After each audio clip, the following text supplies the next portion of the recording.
Ulang ya. Assalamualaikum warahmatullahi wabarakatuh. Jumpa lagi dengan saya di channel MathsMath. Di kesempatan kali ini kita akan membahas 5 soal TIU. Kita langsung saja ke soal yang pertama. Semua sepeda motor dilengkapi dengan STNK dan BPKB. Sebagian sepeda motor berwarna merah. Jadi kita ilustrasikan seperti ini. Ini adalah himpunan sepeda motor yang semuanya memiliki STNK dan BPKB. Kemudian, sebagian dari sepeda motor tersebut berwarna merah. Jadi, ada yang berwarna merah ini. Saya misalkan dengan lingkaran yang kecil. Kemudian, apa kesimpulannya? Kita lihat opsi yang A. Sebagian sepeda motor tidak berwarna merah dan tidak dilengkapi dengan STNK. Kalau dari sini, ini udah jelas salah ya. Tidak dilengkapi dengan STNK. Padahal harusnya semua sepeda motor dilengkapi dengan STNK. Yang B juga seperti itu. Tidak dilengkapi dengan STNK dan BPKB. Kemudian yang C, semua sepeda motor berwarna merah. Nah, ini juga jelas salahnya, karena yang berwarna merah cuma sebagian saja. Jadi yang ini saja yang berwarna merah nih, yang lingkaran kecil. Yang D, semua sepeda motor yang berwarna merah dilengkapi dengan STNK dan BPKB.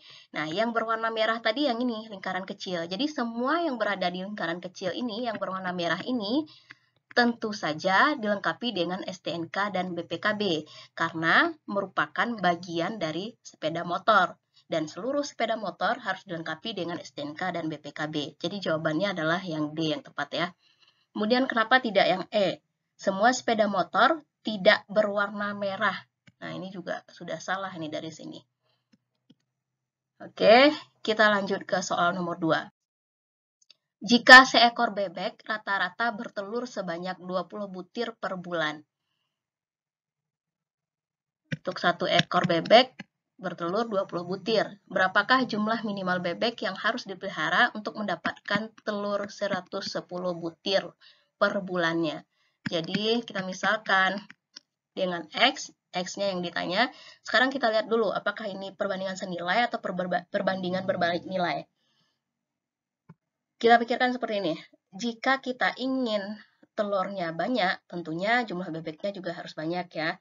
Berarti jika satu variabel naik, variabel lainnya juga naik, itu artinya perbandingan yang senilai. Dan sebaliknya, seperti itu juga. Karena ini perbandingan berbalik nilai, senilai, jadi 1 per X sama dengan 20 per 110. Nah, jadi tidak ada yang kita balikkan posisinya, sehingga X sama dengan 1 kali 110 kali silang ya teman-teman, dibagi dengan 20. Jadi 5,5. Nah, karena yang ditanya itu adalah jumlah minimal bebek, bebek itu tidak mungkin dalam bentuk koma. Karena kalau 0,5 bebek, pasti bebeknya tidak hidup 0,5 itu. Jadi tidak bisa bertelur ya. Makanya di sini kita bulatkan ke atas menjadi 6. Jadi ada 6 ekor bebek. Maka jawabannya yang B. Nilai didik termasuk urutan ke-15 dari atas dan urutan ke-17 dari bawah dalam kelasnya. Berapakah jumlah siswa dalam kelas tersebut? Kita buat dulu ilustrasinya. Jadinya seperti ini. Didik urutan ke-15 dari atas ya. Jadi kita misalkan urutannya seperti ini. 1, 2, dan seterusnya. 14, ini 15. Nah, kalau dari atas, didik urutan ke-15. Kemudian, kalau dari bawah, 1, 2, 3, dan seterusnya, sampai ke atas, 16, ini 17 misalnya. Didik di sini nih, urutan ke-17. Jadi, kita bisa tahu bahwa kalau untuk urutan dari atas tadi, berarti orang yang ada di atas didik ada 14 orang dari yang nomor 1 sampai nomor 4 ini. 14 orang, ya kan? Kemudian, kalau didik urutan ke-17 dari bawah, maka orang yang ada di bawah didik, di sini, 1 sampai 16 atau 16 ke 1 turun ke bawah ini, itu sebanyak 16 orang. Gitu ya. Nah, ditambah didik sendiri. Didik itu sendiri tentunya kita hitung 1 ya.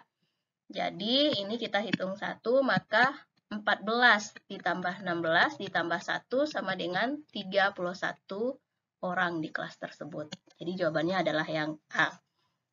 Sebuah keluarga memiliki 5 orang anak. Anak termuda berusia X tahun, yang tertua 2X.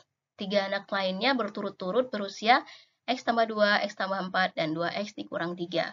Jika rata-rata usia kelima anak tersebut adalah 16 tahun, berapa usia anak yang kedua? Nah, kita lihat dulu anak yang termudanya berusia X tahun. Kita urutkan dari yang termuda. Kemudian yang tertuanya, saya anggap di sini, ini anak yang tertua, tentunya anak yang pertama ya. Ini anak yang kelima nih. Kemudian tiga anak lainnya berturut-turut. Nah, X tambah 2,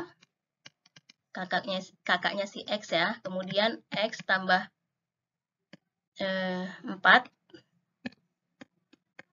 kemudian ditambah dengan 2X dikurang 3. Karena anaknya ada 5, maka kita bagi 5 dan rata-ratanya 16. Ini jadi 16. Kemudian pertanyaannya adalah berapa usia anak yang kedua. Jadi pertanyaannya yang ini nih, 2X dikurang 3 sama dengan berapa?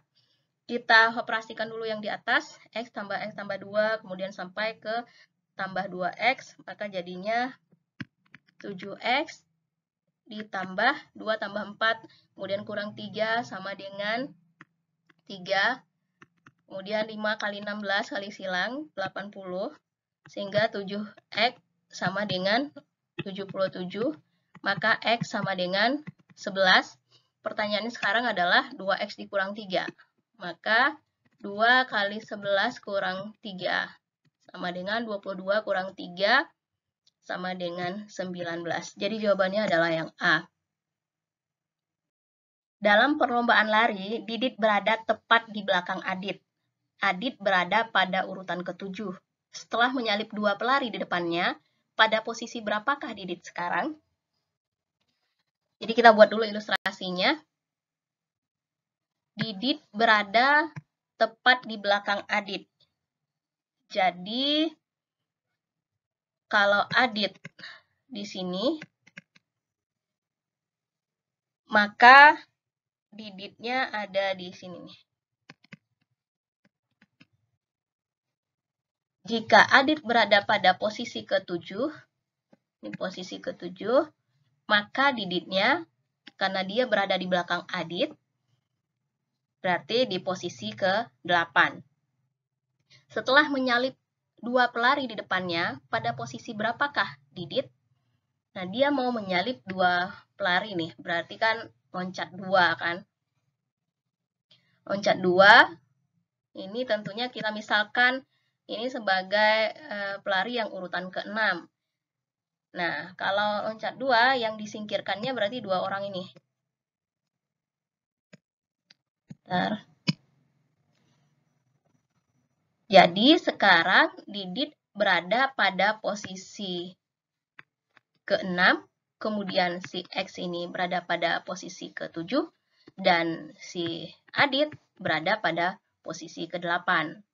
Kalau dia menyalip kan, berarti yang 2 orang itu harus mundur. Nah, seperti itu konsepnya ya teman-teman. Jadi sekarang Didit berada pada posisi ke-6, ini X pada posisi ke-7, dan Adit pada posisi ke-8. Jadi jawabannya adalah yang B. Baik teman-teman, demikianlah video yang saya dapat jelaskan pada kali ini. Terima kasih. Assalamualaikum warahmatullahi wabarakatuh.